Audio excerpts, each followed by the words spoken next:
Do we really know what we're eating when we're rushing to grab that quick lunch from McDonald's? Even those salty golden fries are not all as simple as some Idaho russets and scalding hot oil. These are the ingredients you'd be surprised are in the McDonald's food you're eating. Those McDonald's French fries we all love contain something called sodium acid pyrophosphate, or SAPP. What's that? Well, phosphates aren't that uncommon, and they're used in a lot of baked goods, cheeses, and even breakfast cereals. They're included because they add volume and air. It's the reason those fries have that beautiful light color. While not entirely questionable alone, too much of this phosphate can lead to issues for those with low bone density or osteoporosis. According to the Center for Science and the Public Interest, most of us already consume too many phosphates, causing problems with our bones, kidneys, and cardiovascular health. It's not all bad, though. Sodium acid pyrophosphate not only maintains the golden color in the fries, but it also helps to reduce carcinogens such as acrylamide. Will eating fries once in a blue moon cause your bones to rapidly deteriorate? No, not likely. But it's probably best not to make McDonald's French fries a part of your regular diet.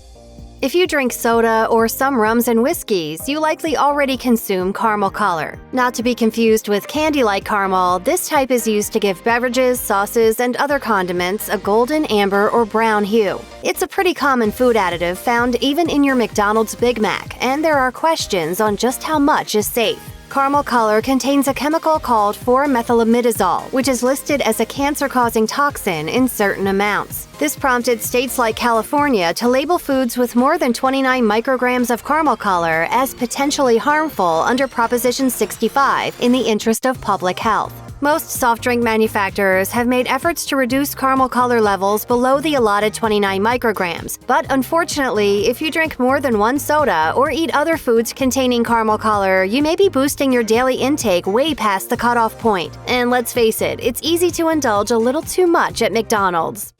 Hello, welcome to McDonald's. May I take your order, please? Yeah, I just need a burger, man.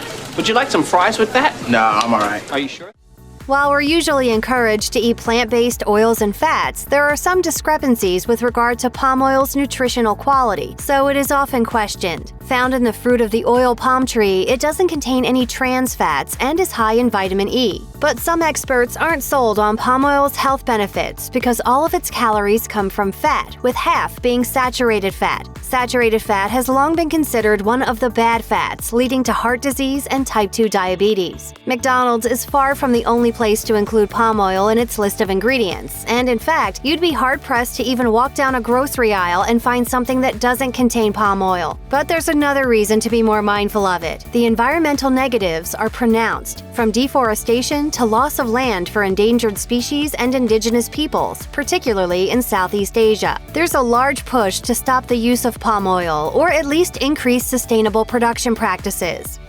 When it comes to some of the most highly debated ingredients you might find in food, fast food or otherwise, high fructose corn syrup is high on the list. Hotly contested for years, this additive acts like a sugar, sweetening foods on the cheap. Another commonly found ingredient, most of us are used to finding this on cereal boxes, candy wrappers, and highly sweetened beverages. While you might not think of McDonald's burgers as needing a kick of the super sweet, it's found in McDonald's staples like the Big Mac, along with anything served with ketchup. Produced from corn syrup, experts agree there are a variety of reasons why this ingredient is bad for you. The main reason is that it adds an excessive amount of fructose, or sugar, to your diet, resulting in subsequent health issues. Too much fructose leads to liver disease, obesity, and diabetes, to name a few. Despite strong arguments against it, banning it from foods has proven extremely difficult due to its easy, inexpensive production. With no known active nutrients, high fructose corn syrup is just cheap, empty, and unnecessary calories.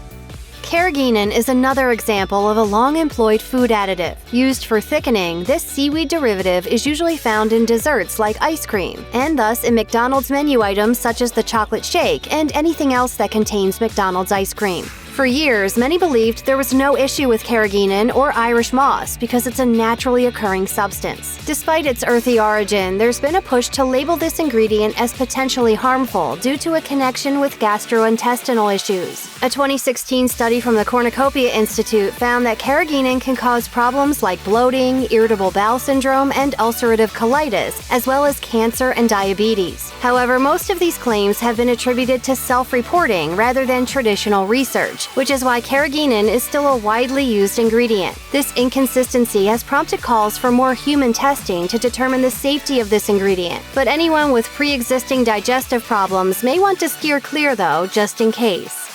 The hydrogenated soybean oil found in your McDonald's Chicken McNuggets is not as innocent as you might think. Produced by adding hydrogen to the oils, the problem with this source of trans fats is that it raises your LDL or low-density cholesterol, the bad kind, while lowering your HDL or high-density cholesterol, the good cholesterol. They are a go-to for fast food restaurants because the oils can easily be reused multiple times in commercial fryers. Fully hydrogenated oils tend to be slightly healthier than partially hydrogenated oils, but risks including obesity, cancer, and heart disease are still there. It's not just the fact that the oil is bad, though. Soybeans themselves are now subject to health review. Often, U.S.-grown soy is genetically engineered and even contains a compound that mimics estrogen, potentially causing hormone issues in women. Studies have shown women who consume too much soy in their diets have a higher rate of developing breast cancer. Just everything in moderation. Your muffins. Check out one of our newest videos right here. Plus, even more mashed videos about your favorite fast food are coming soon. Subscribe to our YouTube channel and hit the bell so you don't miss a single one.